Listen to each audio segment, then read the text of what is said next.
Estamos aquí con Félix Díaz, el líder de los QOM. ¿Cómo le va, Félix? ¿Cómo anda?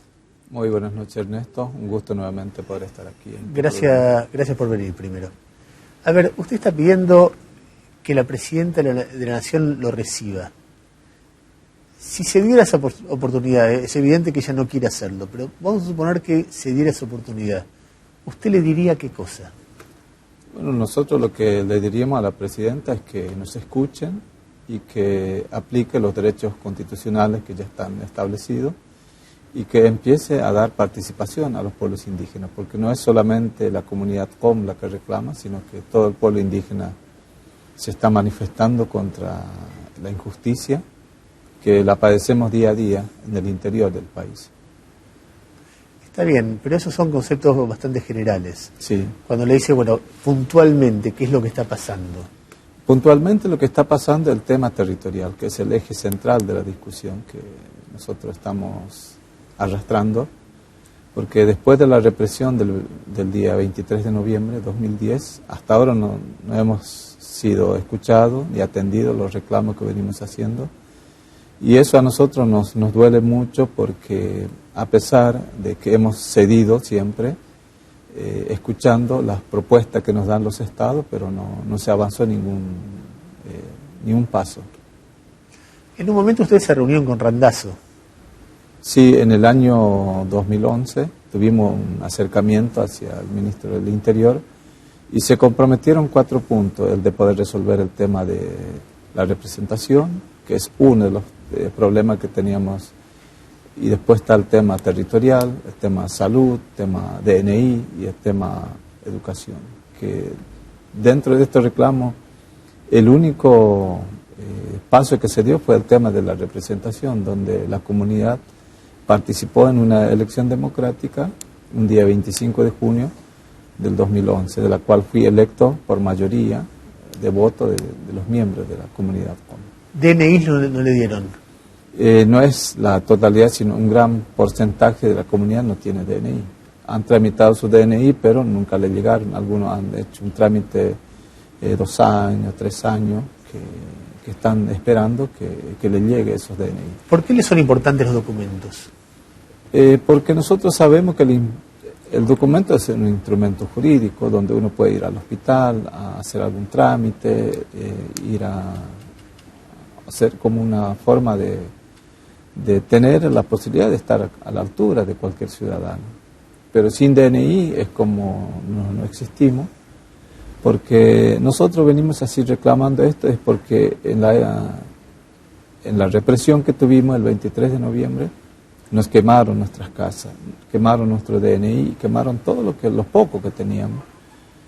Pero jamás se ha pronunciado ningún funcionario provincial ni nacional sobre lo que pasó, esta triste historia que estamos pasando. Porque yo creo que el problema que nosotros tenemos que es que el Estado se acostumbró de apadrinar a los pueblos indígenas. Nos enseñaron las cosas como tenemos que decir, a quién tenemos que aliarnos y a quién no. Entonces esa forma de apadrinar a los indígenas se naturalizó entre los funcionarios, tanto provinciales como nacionales, el de querer seguir enseñando a los indígenas cómo tiene que organizarse, cómo tiene que hablar y a qué partido tienes que pertenecer o qué religión. Entonces yo creo que esas cosas para nosotros ya no da más, porque a través de esta imposición el resultado es esto, de poder seguir dando vuelta a la Casa Rosada, buscando un diálogo para poder resolver estos conflictos que para nosotros no es tan complejo. Si es que hay voluntad política, Félix, se resolvería. ¿cuántos DNI necesitan? Lo que nosotros, el listado que hemos hecho, alcanzaría entre 200, 300 DNI. 200, 300 DNI. Sí. Y el gobierno nacional no se los da. No es que nos da, sino que supuestamente la provincia gestiona esos trámites. Hay muchos DNI que ya han sido tramitados, llevan al sector de Laguna Blanca, pero después no se les reparte a los indígenas. ¿Por qué? Porque nosotros vemos que es un voto negativo para el gobierno de Formosa. Entonces, pero son 200 votos, tampoco va a definir una elección. El No, gobierno no Infran define. gana por decenas de miles de votos. no define la elección, pero es como una forma de dar un mensaje de que nosotros no tenemos derecho de denunciar, no tenemos derecho de participar en cualquier discusión que se puede generar dentro de una política que es supuestamente democrática.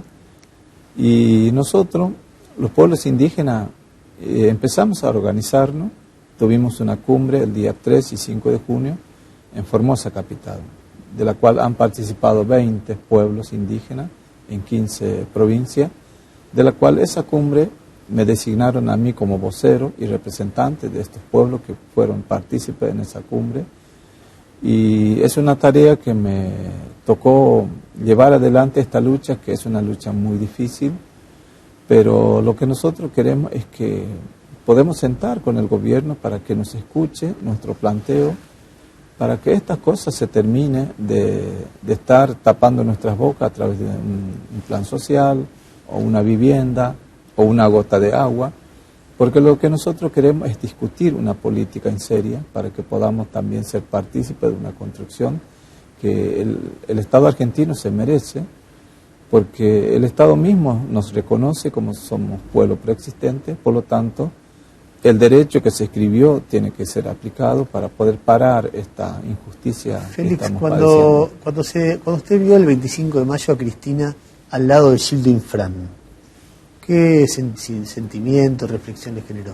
La verdad que yo sentía es como la esperanza es enorme con la presidenta. ¿Por qué? Porque creemos que la mujer lo entendemos que es más sensible que el hombre. Pero cuando mirándolo, la imagen de Gildo Infran es como cae esa esperanza. ¿Por qué? Porque parecería que nos muestra un desprecio a la vida de los pueblos indígenas, porque debería por lo menos atendernos y después si quiere estar trabajando con el gobernador de la provincia, que lo trabaje, pero por lo menos que nos den la posibilidad de poder hablar y plantear nuestros problemas, porque es un problema que no es de un partido político, es un problema humano que se merece. ¿Cuál es el problema humano? Porque ustedes hablan de la disputa territorial, pero eso en todo caso es una disputa a mediano plazo.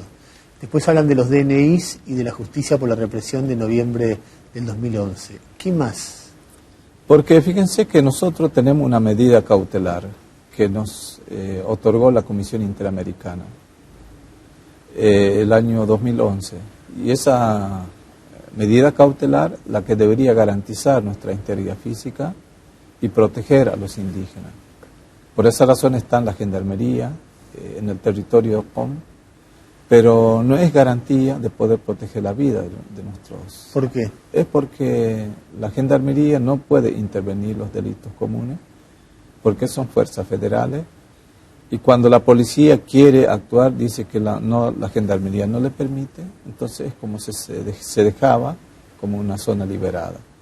Por esa razón, el gobierno de la provincia mete su política interna dentro del territorio indígena para dividirnos, le paga a los punteros políticos indígenas para trabajar, haciendo división, pagándole a sus punteros políticos para que generen conflicto, para mostrar que estamos peleados. Y eso a nosotros nos genera mucha preocupación porque nosotros no somos gente que nos gusta la violencia. Pero lastimosamente y en esta dinámica se producen hechos de violencia. Es decir, sí, porque han fallecido 7 hermanos con esta medida cautelar.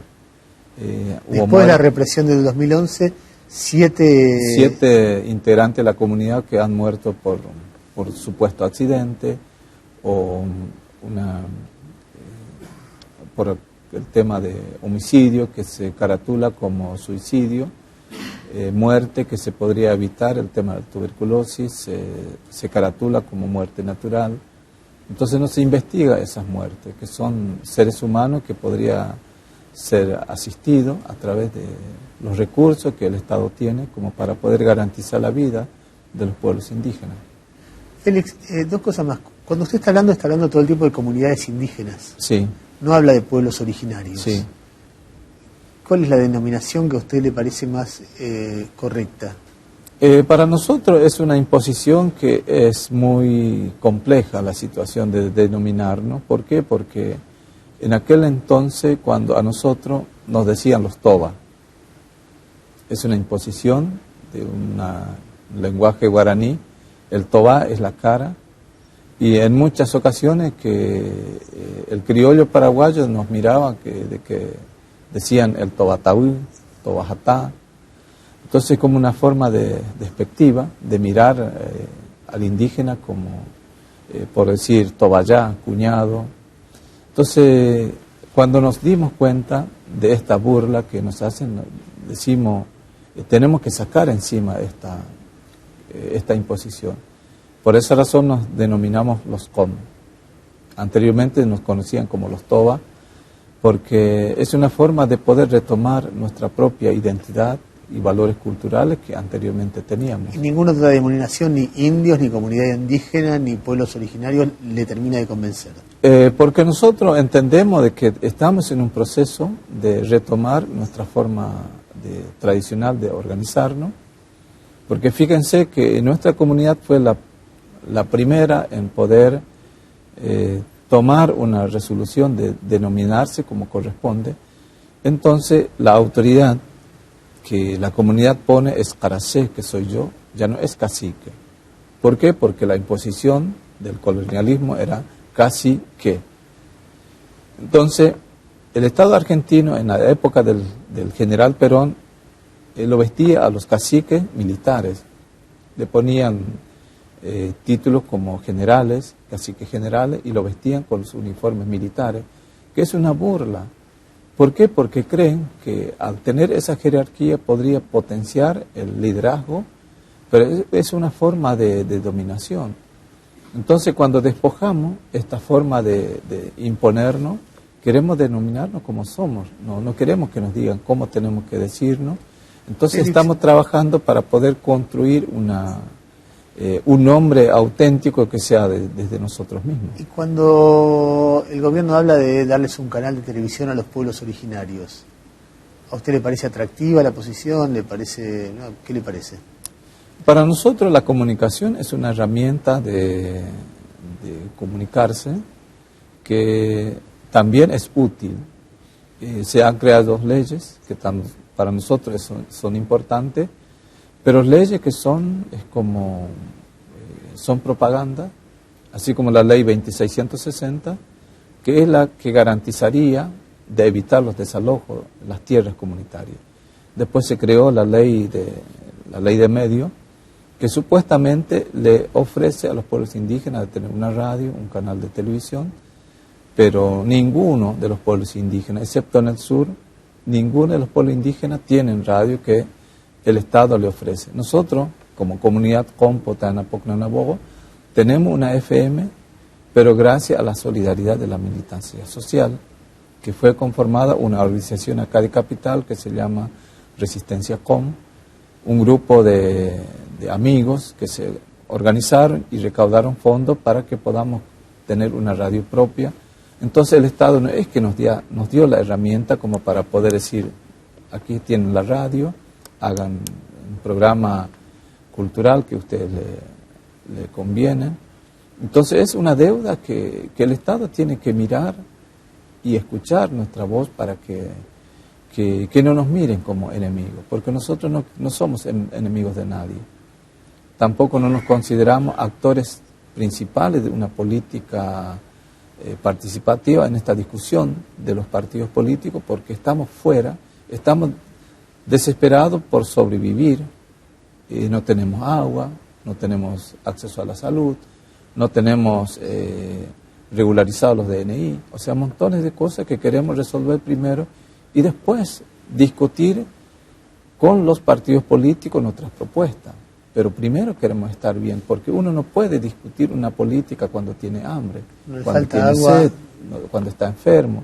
No podés discutir a un profesional porque no tenés la capacidad de estar así atento a proponer cosas que le sirva a la sociedad. Por esa razón queremos organizarnos primero y también conformar una organización de base que sean los mismos indígenas, sean los actores principales de poder determinar su propia política interna. Félix, gracias por venir. Igualmente, gracias por el espacio.